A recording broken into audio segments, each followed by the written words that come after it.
What's going on, Internet? This is Tom with Big Shiny Robot, here to give you a video preview of Eschalon Book III. This is a third part in an RPG trilogy, and if you'll notice, it is a top-down view, very classic pen and paper RPG.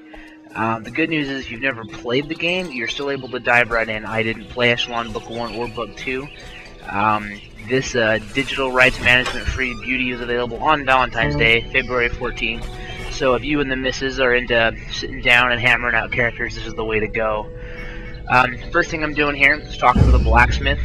I quickly discovered that if you talk to him at length, he'll actually give you a quest. Bring him a hammer, he'll make me some armor, which is awesome because gold is in short supply right now for me. This is just kind of looking over the different wares he sells. If you'll notice, everything here requires a sword skill of 1. I opted for bows, which is an expensive option because I have to keep buying arrows. They don't just fall off of enemies and lay around all the time. Hopefully when I start fighting enemies that, carry bows and arrows aside from cockroaches, they will start to fall off of enemies, because that'll be really helpful to my pocketbook in-game. So I'm just messing around with the inventory right now, kind of equipping, unequipping stuff. This is before I realized that I wasn't able to use swords, so I'm going to roll in here and sell my bow and end up having to buy it back for double what I sold it for. That is the American way, ladies and gentlemen. Notice I can't buy any of those because they require a sword skill of 1, so even if I buy them I can't equip them, which is pretty funny. So, as you notice, the way it's kind of laid out, your bottom from the left to the middle, you've got your text box where all the interactions take place. So anything that's interacting in the world, when you attack, all the damage is calculated down there.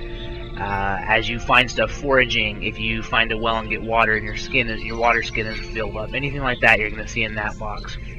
Right above it, we've got my torch, my inventory, my character stats, my stat sheet, my quest journal, keys, keyring, my spell book, alchemy where you can mix potions, and then of course anything that happens up here. Then we've got my 2 different combat stances. Realizing what I did, I'm going to reload real quick because I don't want to do without my bow, so instead I'm just going to go buy a crap load of arrows. You can grab quests from most of the townsfolk. The most important quest right now is to find somebody that knows a little bit about gems so that I can figure out exactly what this fire crux I have is. Movement is really simple. Basically, you're going to move your mouse so the arrow points in the direction you want to go, and then you're going to left click.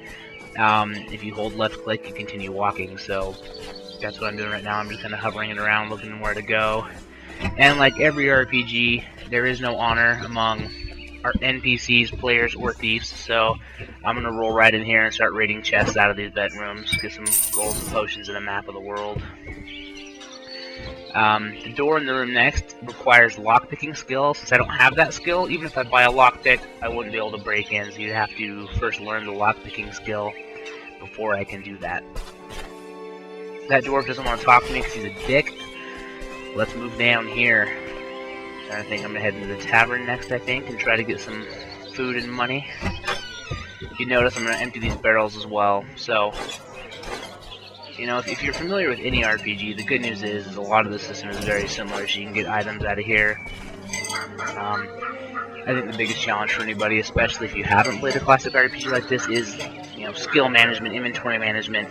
You'll notice on the right toolbar there, I've got my map.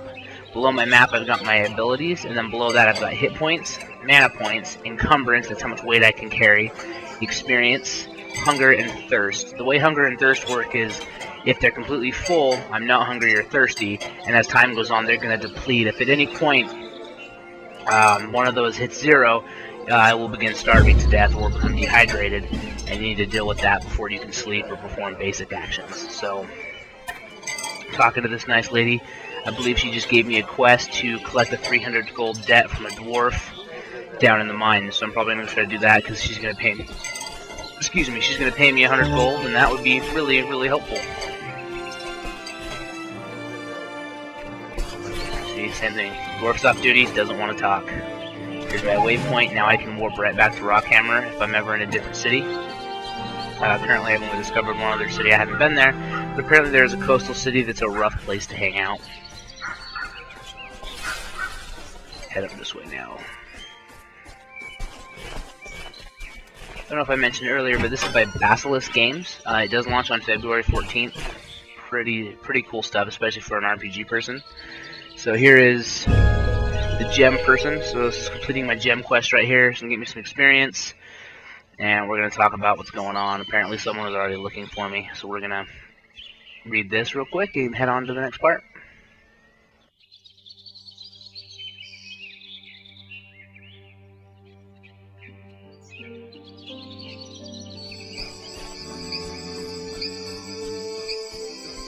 Alright, now you see it's nightfall, and I'm actually heading towards the mines where the dwarf is hanging out. Wanted to kind of give you an example of combat. First thing I'm doing is going to rest up, though, get my hit points nice and full. Even though they only have a few, plus I'd rather travel in the daytime anyway. So you can go into rest mode. Notice that while you're resting, your hunger and thirst does get affected by that, and you can stop resting at any point. So now that I've done that, I'm going to keep heading follow the tracks down towards the mines. First, I'm going to go tinker with some switches. If you guys have ever seen me play an RPG on stream before, you know that I get distracted pretty easily. And also, I think there's an iron ore in these chests that's worth some money, so we're going to go rob these people blind. Something to note, you have to be standing right next to the object you want to interact with it. So if you click on a chest, but you're standing a few spaces back, you're going to see the chest and acknowledge its existence, but you're not going to do anything with it. Your character won't automatically walk to it. You need to walk to the chest, and then open it. I think I go rob this guy too. Ah, the door's locked. For shame. Hoping to take his money.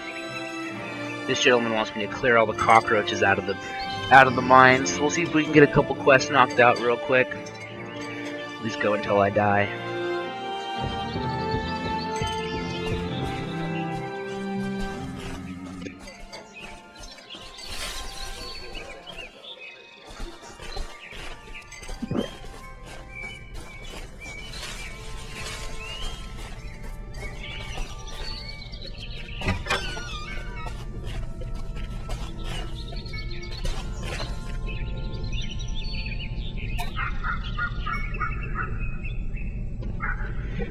I was going to buy some arrows before I go on the quest. Obviously, I can't buy 98 arrows because I don't have $186. So we're going to have to buy what I can afford. Because yes, this society is also run on money, like many others. Bunch of jerks. Now, note for the mechanics as well. I have it here. I've got to jump back. I've got to actually put the arrows in my quiver, or I can't use them.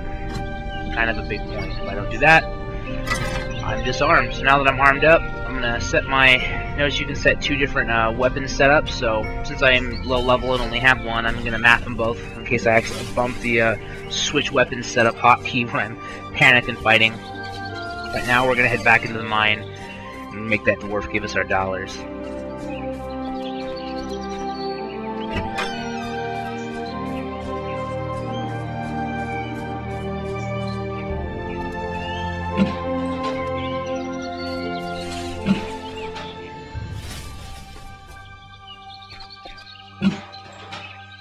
Gotta toggle the switches. I really wish I could ride a minecart and save some time. I'm a lazy gamer, I'll admit it. Alright, here we go into the mines.